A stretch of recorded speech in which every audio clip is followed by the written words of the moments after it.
My dear countrymen, Namaskar. As usual, you and I eagerly keep waiting for Mann Ki Baat. This time too, numerous letters, comments and phone calls have poured in, full of stories, suggestions and inspiration. Everybody wants to do something or the other, also wanting to say it out. One can feel that sentiment. All this touches upon myriad facets, which I wish to sum up, but cannot do so on account of constraints of time duration. It seems I am being put to test. Yet, once again, I want to offer you your own precious thoughts, woven together on the singular thread of Mann Ki Baat. It must be part of your recent memory that in the earlier episode, I had referred to a collection of short stories by Premchand ji. We had decided that on reading any book, some of its facets should be shared with all through the Narendra Modi app. I've seen that people in large numbers have shared a lot of information on a variety of books. It is heartwarming to see them discuss books published on subjects such as science, technology, innovation, history, culture, business, life sketches and so on. Some have advised me to dwell upon many other books. Fine. I shall discuss with you on other books as well. But I must candidly admit here that I am not able to devote much time to reading books these days. But I've gained a lot, in the sense that based on your correspondence here, I got opportunities to know about the themes of many kinds of books. But the experience over the last 1 month makes me feel that we need to take it forward.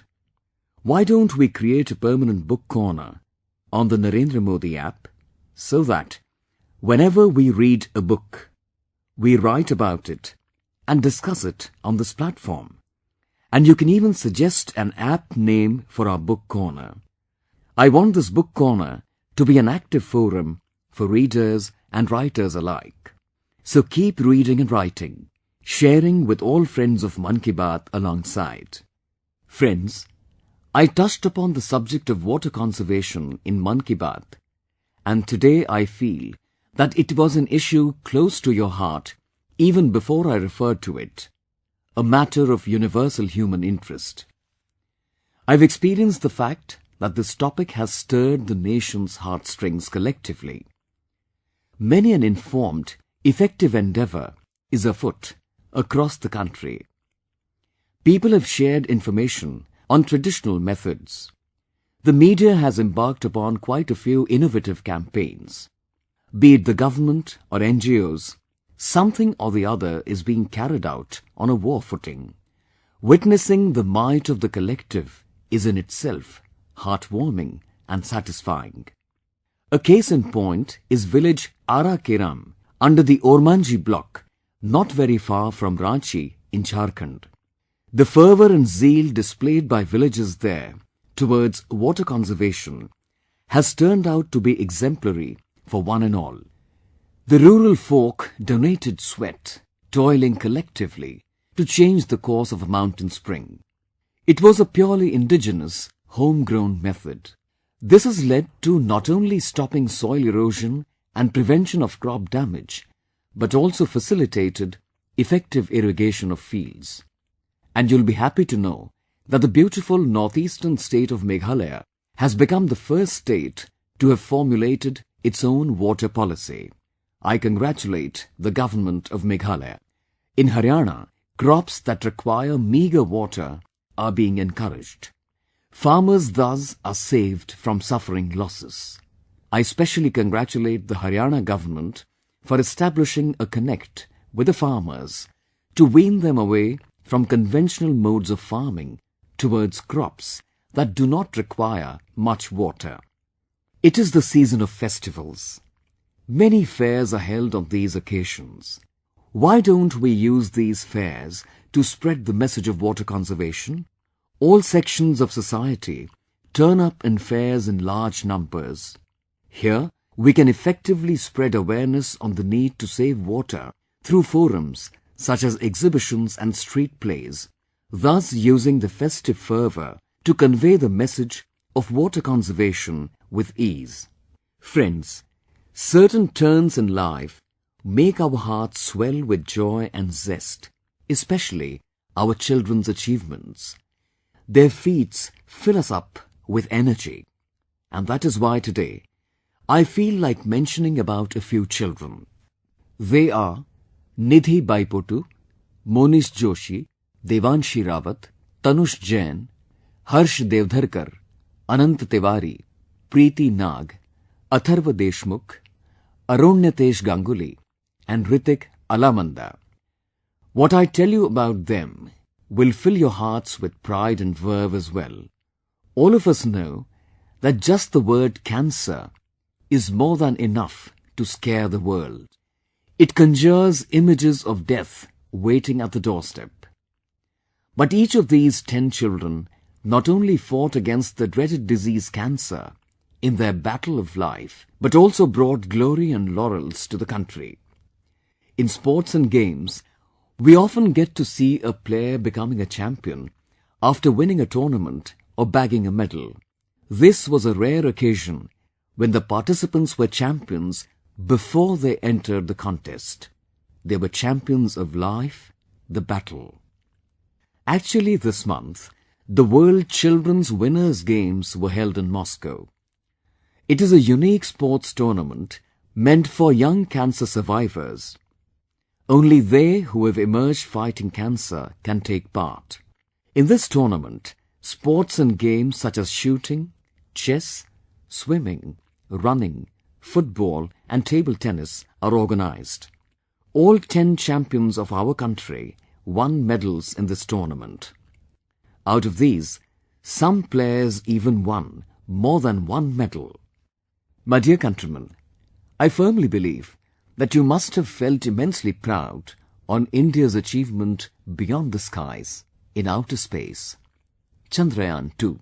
People from across the country, such as Sanjeev Haripura from Jodhpur, Rajasthan, Mahendra Kumar Daga from Kolkata, P. Arvind Rao from Telangana, and many others have written to me on the Narendra Modi app and MyGov, urging me to speak on Chandrayaan-2 in Mann Ki Baat. In fact, in the realms of space, 2019 has been a very fruitful year for India. Our scientists launched the ASat in March. After that, amidst the hectic engagements during elections, an important development such as the ASat could not be a prominent part of the discourse. Whereas the fact is, through the ASat, we have acquired the capability of destroying a satellite 300 kilometers away in a mere 3 minutes. India became the 4th country in the world possessing this capacity. And now, on the 22nd of July, the nation watched with pride Chandrayaan-2 taking strides into space from Sriharikota. Visuals of Chandrayaan-2 lifting off filled our countrymen's hearts with glory, zest and joy. Chandrayaan-2 is a mission that is special on many counts. It will lead to a better understanding of the moon on our part. We'll be able to gather detailed information and knowledge. But if you ask me, what the 2 greatest lessons I've received from Chandrayaan-2, I shall say they are faith and fearlessness. We should trust our talents and capacities. We should have faith in them. You will be glad to know that Chandrayaan-2 is Indian to the core. It is thoroughly Indian in heart and spirit. It is completely a Swadeshi, homegrown mission. This mission has proved beyond doubt, once again, that when it comes to attempting an endeavor in new age, cutting-edge areas with innovative zeal, our scientists are second to none. They are the best. They are world-class. The second important lesson is, never lose hope in the face of stumbling blocks or obstacles. The way our scientists rectified technical issues in record time, burning the midnight oil, is in itself an exemplary unparalleled task. The world watched the tapasya, the awesome perseverance of our scientists. We should also feel proud of the fact that despite hindrances, there is no change in the arrival time. Many are amazed at that. We have to face temporary setbacks in life, but always remember, the capacity to overcome them resides within us. I fervently hope that the Chandrayaan-2 mission will inspire our youth towards science and innovation. After all, science is the path to progress. We are now expectantly waiting for the month of September, when lander Vikram and rover Pragyan will land on lunar surface. Through Mann Ki Baat today, I wish to share with students, my young friends, information on a very interesting competition. I invite young boys and girls to a quiz competition. Your inquisitiveness regarding space, India's space mission, science and technology will be the salient features of this quiz competition. For example, how is a rocket launched? How is a satellite placed in orbit? What information do we gather from a satellite? What is ASAT? And many more of these. The details of this competition will be available on the MyGov website. I urge my young friends, students, to participate in this competition and make it interesting and memorable through their participation. I especially call upon schools, parents, enthusiastic teachers and mentors to strive hard to ensure victory for their respective schools. Encourage all students to join. And the most thrilling part is that students scoring the highest in their respective states will be invited to visit Sriharikota with expenses borne by the government. There in September, they will get an opportunity to witness the moment when Chandrayaan would be landing on the surface of the moon. For these winners, it will be a historic event of their life. But for that, you will have to participate in the quiz competition, score the highest, and be a winner. Friends, I'm sure you must have liked my suggestion. Isn't this an interesting opportunity? So, let us not forget to participate in the quiz. Let us encourage and inspire as many friends and fellow students to do the same. My dear countrymen, you must have observed one thing. Our chain of Mann Ki Baat has lent pace to the cleanliness campaign from time to time. Similarly, efforts towards ensuring cleanliness have always inspired Mann Ki Baat. A journey that began 5 years ago gathered momentum with mass participation and is now setting up newer benchmarks in cleanliness and sanitation. It is not that we have reached the ideal yet, but the way we have achieved success in ODF and clean public spaces, it displays the collective will and strength of the resolve of 130 crore countrymen.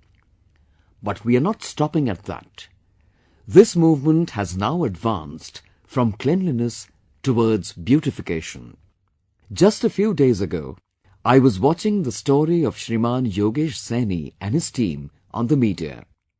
Yogesh Saini is an engineer who left his job in America and returned to serve Mother India. Recently, he has picked up the gauntlet to not just clean up Delhi, but to beautify it. With his team, he began with the garbage bins of Lodi Garden.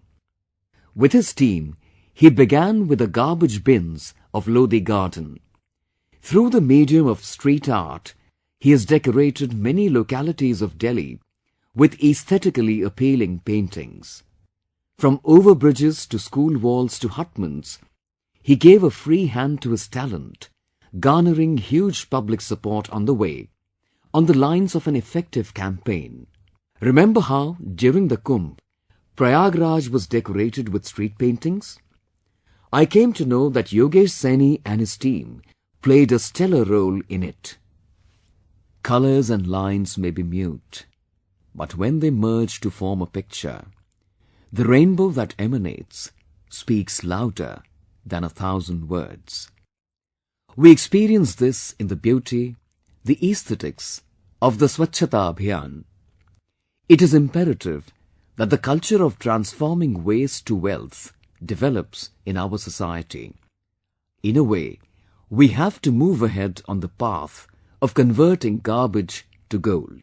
My dear countrymen, a few days ago, I read a very interesting comment on MyGov. This comment came from brother Muhammad Aslam, who stays in Shopian, Jammu and Kashmir. He wrote, and I quote, "I like listening to the program Mann Ki Baat. I'm happy to let you know that I played a positive active role in organizing the community mobilization program Back to Village in my state Jammu and Kashmir. This program was organized in the month of June. I feel such programs should be organized every quarter. Simultaneously, there should be a provision for online monitoring too. According to me, this was a one-of-a-kind program where the public directly entered into a dialogue with the government." Unquote. Brother Muhammad Aslamji had sent me a message upon reading, which I felt curious to know more about the Back to Village program, and when I got to know it at length, I felt that the entire nation should get to know about this program. The people of Kashmir are eager to join the national mainstream. Their enthusiasm is reflected in the mechanism of this program. For the first time, senior officials reached the villages directly. Even those officials who had never visited a village were available to the villagers at their doorsteps, to judge for themselves, to gauge the obstacles in the path of progress, and to remove the hurdles. This week-long program, encompassing about 4,500 panchayats, witnessed the government officials briefing the villagers about the schemes and programs implemented by the government, and also inquired whether these facilities were available to them or not. How to impart more might to the panchayats, how to increase their income, and how the facilities rendered by panchayats can affect the day-to-day life were topics that were discussed, and people too interacted in a participatory fashion, telling about their problems. Literacy, sex ratio, health, hygiene, water conservation, electricity, water, girls' education, senior citizens' concerns, etc. were some of the topics that were discussed at length. Friends, this program was not a mere government formality that officials roam around the village and return to base. Instead of this, the officials spend 2 days and a night at the panchayat, enabling them to spend time in the village and meet almost every denizen of the village, and to reach across to every establishment in the village. To make this program even more interesting, many other means were employed. Many sports competitions for kids were organized under the aegis of Khelo India. Sports kits, Manrega job cards and SC/ST certificates were distributed. There were financial literacy camps, and Agriculture and Horticulture Department set up stalls where knowledge about government schemes was disseminated. In this manner, this program became a festival celebrating development, a festival of people's participation, and a festival of people's awakening. The people of Kashmir open-heartedly became equal stakeholders in this festival. The most heartening aspect of Back to Village program is the fact that it was organized in such remote villages where even officials had to traverse difficult terrain and climb mountains while walking on foot over a period of a day or a day and a half. These officials also reached the panchayats on the border, which live under the shadow of cross-border firing. Not only this, the officials reached the sensitive villages in the districts of Shopian, Pulwama, Kulgam and Anantnag without any fear. Some officers were so overwhelmed by the reception they received that they decided to extend their stay up to 2 days in these villages. The organizing of Gram Sabhas in these villages wherein the people participated in large numbers and chalked out schemes for themselves, is something that is an extremely pleasant experience. A new resolve, a new fervour and grand results. Programs like these and people's participation or stakeholding indicates that our brothers and sisters in Kashmir want good governance and proves the dictum that the power of development is stronger than the might of bullets and bombs. It is clear that those who wish to spread hatred en route to development pose hurdles will never succeed in their sinister plans. My dear countrymen, Shriman Dattatreya Ramachandra Bendre, Gyanpith laureate and poet, has described the significance of the month of Sawan in this manner in his poem, Hodige Madige Agge da Lagna Adaraga Bhumi Magna, meaning that the relationship between the drizzling rain and stream of water is wondrous and the earth gets bedazzled by such spectacle. In entire India, people of different cultures and languages celebrate the onset of the rainy season in their own fashion. Whenever we look around us in this season, it appears as if the earth has draped herself in a sheet of greenery. There is generation of renewed energy all around us. In this pious season, many devotees perform the Kanwad Yatra and many proceed on the Amarnath pilgrimage. Many observe fasts and eagerly wait for festivals like Janmashtami and Nag Panchami. It is during this season that the festival of Raksha Bandhan, symbolizing the bond between a brother and sister, also falls. While we are talking of the month of Sawan, you will be glad to learn that the number of pilgrims in the Amarnath Yatra this year has been the greatest in the past 4 years. A total of 3 lakh pilgrims have had the darshan of the holy Amarnath shrine from the 1st of July till now. In 2015, the number of devotees who performed this pilgrimage over 60 days has been crossed over by the number of pilgrims in a mere 28 days this year. I would especially like to thank the hospitality of the people of Jammu and Kashmir while referring to the successful organization of the Amarnath Yatra. Those who return after performing this pilgrimage become imbued with the feelings of warmth and kinship displayed by the people of the state. These are portents of booming tourism in the future. I've been told that within a span of a month and a half of the commencement of Chardham Yatra in Uttarakhand this year, more than 8 lakh devotees have had the darshan of the Kedarnath shrine. This is a record number of pilgrims post the apocalyptic events of 2013. I appeal to all of you to visit those tourist spots within our country whose scenic beauty is to behold during the monsoon. There are no better ways to witness this nation's beauty and people's sentiments, and no better teachers than tourism and pilgrimage. I extend my felicitation to all of you that may this beauteous and lively month of Sawan fill all of us with new energy, new hopes and new expectations. The month of August also brings the memories of the Quit India movement. I wish that all of us celebrate the 15th of August with special preparations and find out new ways to observe this festival of freedom with greater participation of the masses. You must ponder over how 15th August could be celebrated as a folk festival and also as a people's festival. On the other hand, heavy rainfall in many parts of the country has resulted in countrymen suffering due to floods.